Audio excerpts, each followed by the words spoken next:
Corner shops do not close at 5 o'clock. Someone is always in there after midnight, stacking shelves under fluorescent light, counting the till while listening to the hum of the refrigerators in an empty shop on an empty street. And some of those shops have histories that the daytime customers never hear about. I went through local news archives, paranormal databases, police records, and community forums. What I found were 20 shops across these islands where something is not right. Some are haunted in the way you might expect. Hey, before we get into it, if you love looking back at the good old days of Britain, go check out my mate Albert over at Albert's Old Britain. Trust me, he's bringing back memories you didn't even know you had. Let us begin in Hyde, Greater Manchester. A corner shop run by a couple called Mr. and Mrs. Farris became the centre of a prolonged haunting between 1989 and 1991. It started after renovation work. Objects began rearranging themselves, not randomly, with precision. Saucepans lined up by size on the kitchen counter, all facing the same direction, tins stacked in formations that nobody had built. Then the figures appeared. An elderly man in Victorian clothing standing at the foot of the stairs, a child in the stockroom, a shadow in a long coat near the back entrance. During a fire in the building, rescuers looked up and saw 2 children standing at the shop window. No children lived there. The Farrises escaped unharmed. They were convinced that whatever shared the building with them had drawn attention to the danger. They did not leave. They kept the shop open. They adjusted. What else do? You have a mortgage. You have a lease. You cannot explain to your bank manager that you need to relocate because a dead Victorian is standing on your stairs. Heading northwest to Carlisle, staff at Simply Food and Drinks on Durran Hill Road reported something different. In March 2010, CCTV cameras in the shop recorded a white shape entering and leaving through the front door. It did this several times over the course of an hour. Nobody was visible on the street outside. Local press covered the story. Skeptics suggested an insect close to the lens or a light flare. The staff who watched the footage in real time were not convinced. They did not panic. They finished their shifts. That is corner shop life. The strange does not excuse you from working. In Penwortham, Lancashire, a sweet shop called Lollipops captured something peculiar in June 2023. A bottle of sauce on a glass counter slid to the edge and fell. It was placed back. It slid again. Other bottles nearby did not move. The owner filmed it happening repeatedly and contacted local press. She believed the presence might have followed her from her previous home. It is always the mundane objects, bottles, tins, things that have no reason to move on their own. And yet they do. The footage is always undramatic. No screaming, no theatrical lighting. Just a bottle on a counter doing something a bottle should not be able to do. Further north in Creepiest, Perth and Kinross, a general store experienced poltergeist activity for nearly 20 years. From the 1980s through the 2000s, items were pushed from shelving when nobody stood nearby. Doors opened and closed on their own. Light switches flicked with no hand touching them. 20 years. Not a single dramatic night. Just 2 decades of low-level strangeness that every new staff member had to learn to live with. How do you explain that on someone's first shift? You don't. You just tell them to keep the stockroom tidy and hope they do not ask questions. 20 years also means 20 years of staff turnover. Dozens of people who worked there experienced something and then left without ever speaking about it publicly. The silence around these places is as persistent as the activity itself. In Rochester, Kent, a shop called Food Glorious Food reported vegetables flying across the room and a radio that would switch itself on and begin playing classical music. Nobody had touched it. Nobody had programmed a timer. The power would cut out and return without explanation. Local folklore tied the building to a darker history involving a man who had his fingers removed after assaulting a woman centuries earlier. The classical music almost feels funny until you learn what the ground remembers. And this is the Thing about corner shops, they sit on land that has been used for everything. Burial grounds, execution sites, plague pits. The fluorescent lights and the chewing gum displays sit on top of histories that go back centuries. In Birmingham, at Kang's discount store, several witnesses reported watching a lollipop float upward from a display and drift out through the front door. The specific mechanism of a floating lollipop is hard to investigate seriously. But Birmingham's 19th century expansion paved over hundreds of burial sites to build the commercial streets we walk today. How many shops in that city sit on ground that was never properly cleared? Nobody has a definitive number. The lollipop is amusing. The reason it might have moved is not. At an electrical store on Bethesda Street in Burnley, the problems were traced to the building's foundations. The shop was reportedly built on a graveyard from which some bodies were not moved. Staff reported doors opening without anyone touching them, light bulbs exploding, objects appearing in places where no one had put them. The phrase, "some bodies were not moved," does a great deal of work on its own. The store is no longer open. The land remains. On Magdalen Street in Norwich, Number 19 housed a charity shop where staff grew accustomed to footsteps in empty rooms. Cold spots appeared without drafts. A shadowy figure stood on the staircase. The British Society for Psychical Research spent a night on the premises. They documented electronic voice phenomena and watched a previously locked door swing open in front of them. It was speculated that the haunting related to a Victorian woman murdered near the site. In the 1980s, an exorcism was performed. All of this for a charity shop on a Norwich high street where volunteers sought donated paperbacks and price-up crockery.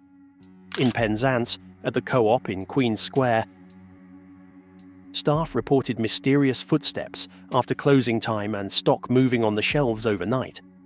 CCTV appeared to show a pack of beer sliding off a shelf on its own. A staff member later claimed to have seen the ghost of an elderly woman. But honesty matters. It was subsequently suggested that at least some of the reports were embellished by an employee after the story attracted media attention. Not every tale holds up under scrutiny, but the footsteps were reported before any of the publicity began. Those remain unexplained. At the Tesco in Carlton, Nottinghamshire, the store was built after an old graveyard was relocated. The bakery section was said to sit directly on the former burial ground. Poltergeist activity was reported until the local rector performed a blessing. A supermarket bakery on consecrated ground. The warm bread, rolls, and the croissants displayed neatly above bones that may or may not have been moved. The rector's blessing apparently settled it. Apparently. Up to this point, these stories carry a certain atmosphere. Cold spots and sliding bottles and spectral figures that vanish when you look directly at them. But what happens in corner shops after midnight is not always supernatural. Sometimes it is far worse. Sometimes the danger is completely human. At Pret a Manger on Bethnal Green Road in East London, just a few minutes' walk from the streets where Jack the Ripper committed his murders, assistant manager Ginger Rivas refused to work alone on the late shift. It was not the area that frightened her, it was the building. On consecutive evenings, CCTV screens in the basement kitchen flashed and distorted with no technical explanation. Scratching sounds came from behind walls that led nowhere. After the second night, she made her decision. She would not close alone again. The shop sits in one of the most layered parts of London. Centuries of commerce and crime and poverty pressed into every building on the street. Whatever Ginger experienced was enough to change her working pattern permanently. But the real terror of lone working in British retail has nothing to do with ghosts. In 2010, Ladbrokes introduced a policy of single manning in their betting shops to reduce staffing costs. One employee, alone, in a shop with gambling machines and frustrated customers. 3 years later, Andrew Lukovu was battered to death with a hammer while working alone in a Ladbrokes shop. The attacker had lost money on the machines. He murdered Andrew and stole £296 from the till. £296. That is what a human life was taken for. During this same period, there were 10 serious attacks on Ladbrokes staff. In 2015, a young woman working alone in another branch was attacked, dragged to an unmonitored back office, and subjected to a violent assault. She was left for dead. These are not ghost stories. These are consequences of corporate decisions that placed profit above the safety of workers behind the counter after dark. And the law offers less protection than you might assume. There is no specific legislation in the United Kingdom that prohibits lone working at night. Employers must comply with the Health and Safety at Work Act of 1974, and employees have the right under the Employment Rights Act of 1996 to refuse work they believe poses serious danger. But the gap between what the law says and what actually happens at 2 a.m. in a convenience store on a housing estate is enormous. The numbers tell you everything. The 2026 crime report from the Association of Convenience Stores recorded 5.8 million incidents of shop theft in the past year alone, over 950,000 incidents of verbal abuse, 59,000 estimated incidents of violence. Convenience retailers spent a record £313 million on crime prevention. That includes CCTV, security tagging, protective screens, facial recognition, and artificial intelligence store monitoring. The cost of crime and the cost of fighting it now amounts to an 11p crime tax on every single transaction in every single store. The next time you buy a bottle of milk at midnight, 11p of that price is paying for the security camera watching over the person who sold it to you. And confronting offenders, even politely, now frequently triggers aggression. The person behind the till is not just selling you bread. They are absorbing risk that most of us will never face. They learn to read body language the way a soldier learns to read terrain. Who is agitated? Who has been drinking?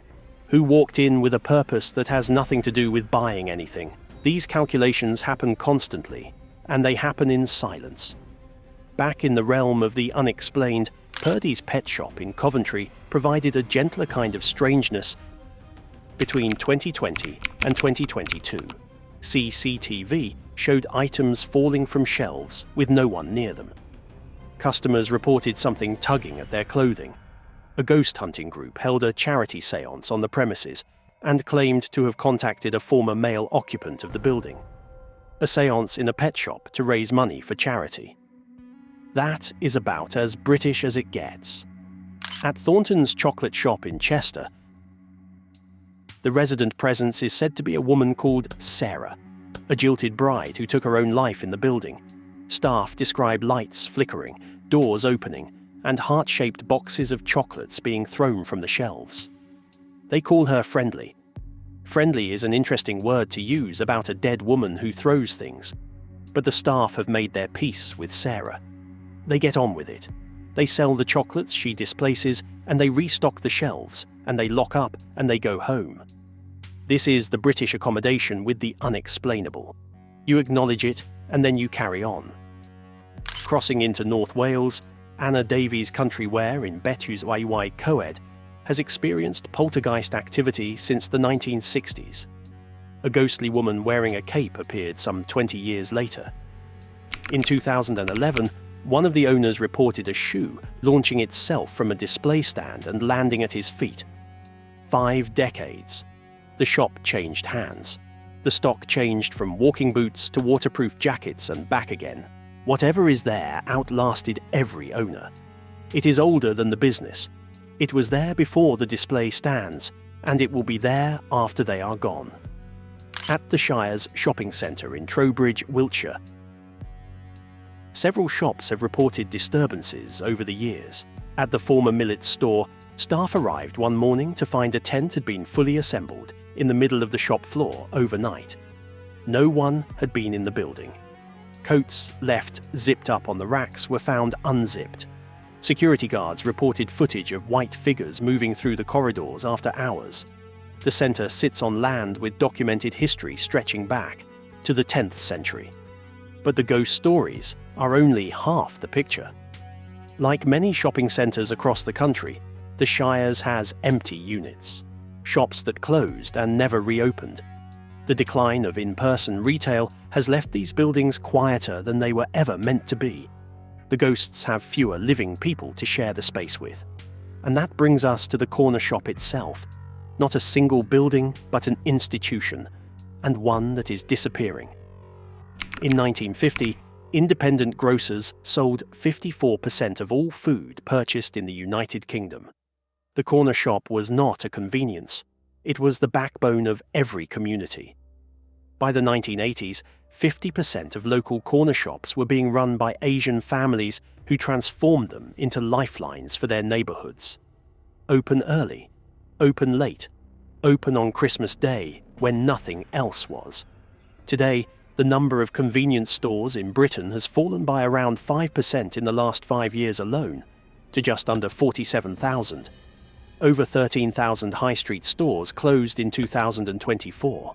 The trend continued into 2025 with even greater losses, and 2026 has already confirmed hundreds more. Cancer Research, UK alone, is shutting 88 charity shop branches. River Island is closing over 30 stores. Poundland has shuttered more than 100 locations. Walk through any town centre in Britain right now and you will see the evidence. Shuttered fronts, faded signs. To let boards that have been up so long, the estate agent's phone number has worn off. Footfall on British high streets remains 15 to 20% lower than before the pandemic. The shops that survive are staffed by people who are paid the least, protected the least, and asked to stay the latest. Many are on 0 hours contracts, not knowing their schedules until days beforehand. They cannot plan childcare or rest or second jobs. They are the most flexible workforce in the country and the least protected. The fluorescent lights still flicker. The fridges still hum. But fewer people walk through the door, and the ones behind the counter are increasingly alone. That loneliness is not poetic. It is structural. It is a business model that depends on one person doing the work that 2 or 3 people used to share. In the town of Crook in County Durham, a shop that shares its name with the town became the subject of a paranormal investigation covered by Durham magazine. The owner, Dawn C., reported that supernatural activity began the very first time she viewed the premises. Her team has grown accustomed to what she calls their permanent inhabitants. But recent events have taken a more physical turn. Objects moving with force, cold spots that follow you from room to room. Staff have not left. They have adjusted. They share the building with whatever was there before them, and they open every morning, and they serve their customers, and they do not make a fuss. Grown accustomed to their permanent inhabitants. Let that phrase sit for a moment. That is not fear. That is cohabitation. And finally, on the corner of Kirkgate and Marketplace in Otley, Yorkshire, the British Heart Foundation charity shop has its own collection of stories that the volunteers discuss quietly among themselves. Tailor's dummies have moved position overnight. Pictures have fallen from their hooks with no vibration to dislodge them. The smell of pipe tobacco fills certain rooms at certain times, though no one has smoked a pipe in that building for as long as anyone can remember. Strange noises after dark. Footsteps on the stairs when the stairs are empty. This is a charity shop, staffed by volunteers, many of them retired, people who give their time for free to sort through donated books and price up second-hand ornaments. And even here, the building does not let them forget what came before. The pipe tobacco is the detail that stays with you. Someone smoked that pipe once. Someone sat in that room and filled it with smoke and warmth and the ordinary business of being alive. They are gone. The smell is not. The dummies stand where they were not placed. The pictures fall from walls that hold them perfectly well in the daylight. And the volunteers come back tomorrow and put everything right again. Because that is what you do. You put things back where they belong. You carry on. You do not close the shop. And don't forget, if you want a proper trip down memory lane, my mate Albert over at Albert's Old Britain has got you covered. Go show him some love.